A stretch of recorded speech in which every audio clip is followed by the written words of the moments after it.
Bonjour, si vous regardez cette vidéo, c'est que vous allez venir enregistrer sur le campus de l'université de Parakou vos cours dans le studio RapidMOOC. Alors, je suis là pour vous donner quelques consignes pour bien réussir votre première vidéo dans ce studio.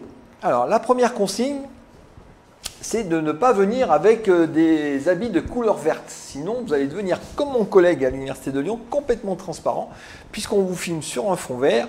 Si vous avez des habits de vert ou des taches de vert, vous allez disparaître entièrement ou partiellement. De la même chose, vous êtes filmé en mode miroir, ne pas venir avec des habits avec des inscriptions. Donc là, vous voyez, j'ai un super imprimé tahitien. Pas de couleur verte, pas d'imprimé, puis éviter les rayures, ça peut être un peu fine, ça peut avoir des effets de moirage qui sont un peu désagréables à suivre.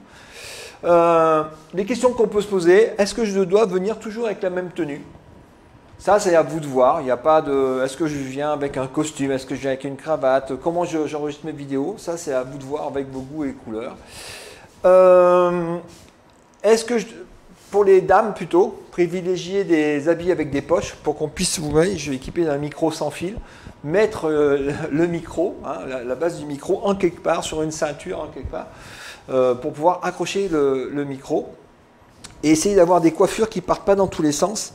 Sinon, si j'ai des coiffures dans tous les sens, ça fait des halos verts qu'on voit un petit peu quand je suis prêt là ici. Ça fait des espèces de halos verts un peu désagréables, donc des coiffures un peu lisses, un peu qui se tiennent un peu. Voilà.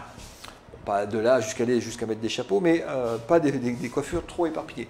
Quelle durée je dois mettre sur ma vidéo? Alors moi je conseille des vidéos de 10 minutes pour plusieurs raisons. Au-delà de 10 minutes, c'est dur de capter l'attention des étudiants. Alors je dis en moyenne, hein, vous.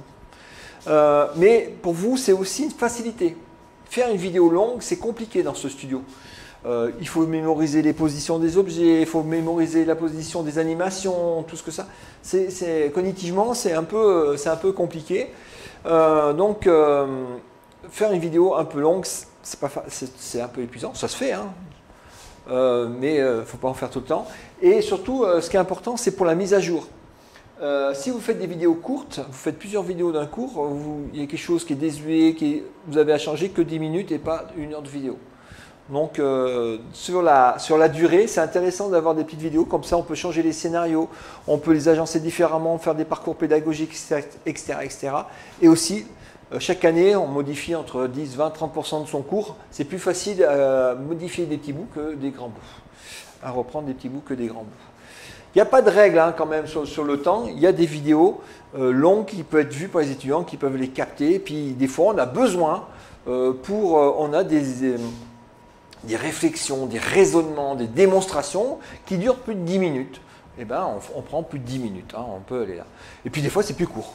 Hein, c'est juste une petite notion, des choses comme ça qu'on peut donner en 3-4 minutes. Mais ce que je vous disais tout à l'heure, les formats courts sont beaucoup plus faciles à réaliser pour vous, hein, les mettre en place avec les animations, comment je joue par rapport aux animations, etc.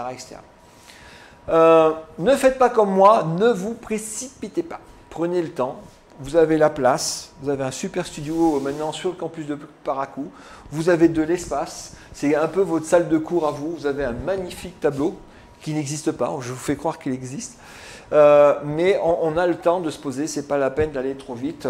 On peut répéter autant de fois qu'on veut. Il y a des gens qui sont là pour vous aider. Donc il faut faire attention à la vitesse d'élocution. Et c'est vous qui gérez votre temps.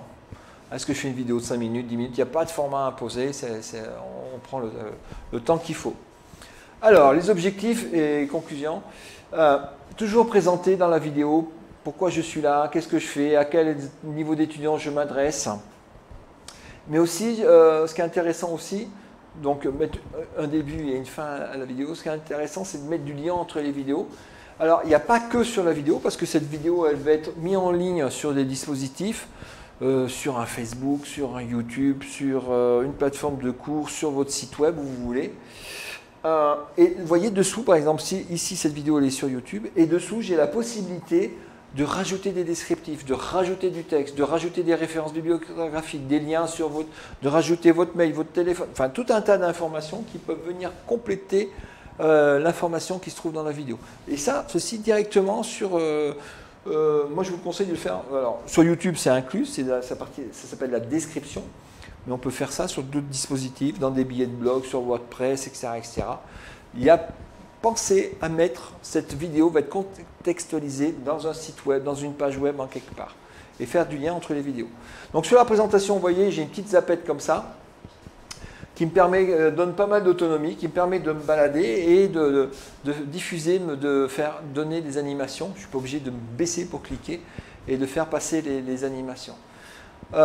Pensez à impliquer les étudiants par le regard, pensez à leur poser des questions. Est-ce que vous avez compris? Est-ce que cette notion est claire? N'hésitez pas à me contacter, à les mettre dans le bain et à hausser la voix pour les points importants. Comme vous avez une nature d'enseignant, dans la classe, vous vous comportez d'une certaine façon, il y a des moments où vous insistez sur des points pédagogiques, mais dans la vidéo, vous pouvez faire la même chose.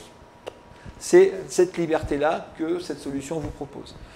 Encouragez les étudiants. Merci d'être resté jusqu'au bout de cette vidéo. Vous êtes courageux ce soir.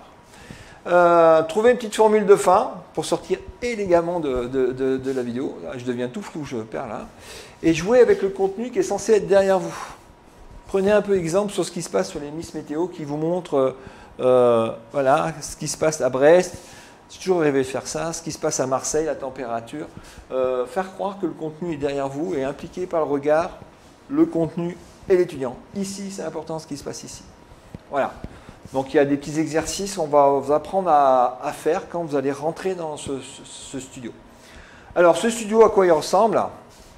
Donc tout un tas de matériel. Il y a Wilfried qui sera là pour vous accueillir sur le campus de Parakou et vous guider dans la prise en main de cet outil avec des belles lumières, des caméras, tout ce qu'il faut pour réussir vos présentations. Et ce qui est important, c'est il faut parler dans la caméra.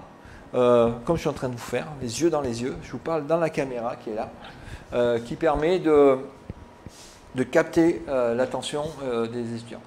Mais vous pouvez mettre d'autres contextes. Je vous mets des exemples ici d'un enseignant, ça c'est à l'Université de Lyon, qui est venu, qui a installé une manip pour des TP. Le fond de l'écran, c'était le logiciel qui pilote son IRM, hein, ce qui permet de préparer les TP, montrer les paramètres d'acquisition du TP. Pour le TP1, je veux ça comme réglage, vous devez faire ça comme manip, et donc préparer les étudiants à venir à faire les TP. Et donc c'est des vidéos, il a fait toute une série de vidéos, chaque vidéo correspond à l'introduction d'un type de TP, d'une manip sur un TP, sur un IRM, et donc il a transformé ce studio en quelque sorte dans un laboratoire virtuel.